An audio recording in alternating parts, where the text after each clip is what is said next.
Hi mga ka-baby loves! Nandito na naman ako! Anong mga ka-baby loves dyan? Eto, may sasabihin ako sa'yo. Oh, bakit? Ano ba yan, Mari? So, eto na nga ang chismis. Ginisa ni Kumari ang karne sa kawali. At ito pa, naglagay pa ng manok na natira sa rep. Hay naku, Mari, grabe talaga.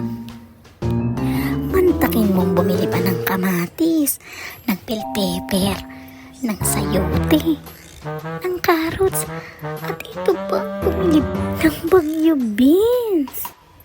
Abay, syempre, dinagdagan pa ng bawang at sibuyas. Abay, napakasosyal na. Abay, Mari, tinanong ko kung anong gagawin niya. Abay, hindi ako sinagot. Akala mo talaga, Pero alam mo, Mari, parang naamoy ko na yung niluluto ni Kumari. Sabi nga niya, medyo dry daw yung niluluto niya. Abay, sabi kong dagdagan ng oil. Yun bang sosyal? Abay, ibang klase din tong si Kumari. Aba, meron pa rin. Tapos yun na nga, minekos-mekos niya na lahat ng gulay na binili niya. Pero alam mo ba, na hindi lang pala yun ang gulay na binili niya. Abay, meron din broccoli at cauliflower. Abay, napakasosyal na. Naku, balitang-balita nga dito, may kachat daw yan. Kaya siguro nakakabili ng ganyan. Ay, naku.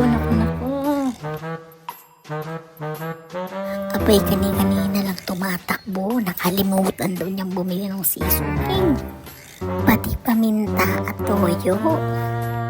Abay, syempre, na-curious na naman ako, Mari. Ano kaya niluluto nito ni Kumari? Ako'y naiinis na at hindi ko alam kung anong nangyayari. Abay, hindi ito pwede.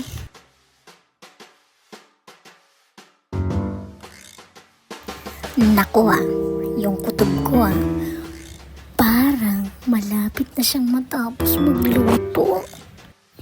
Kaunting mekos-mekos na lang, tapos na yan. Pero alam mo, Mari, parang nagugutom na ako. Tapos na sana si Kumari magluto.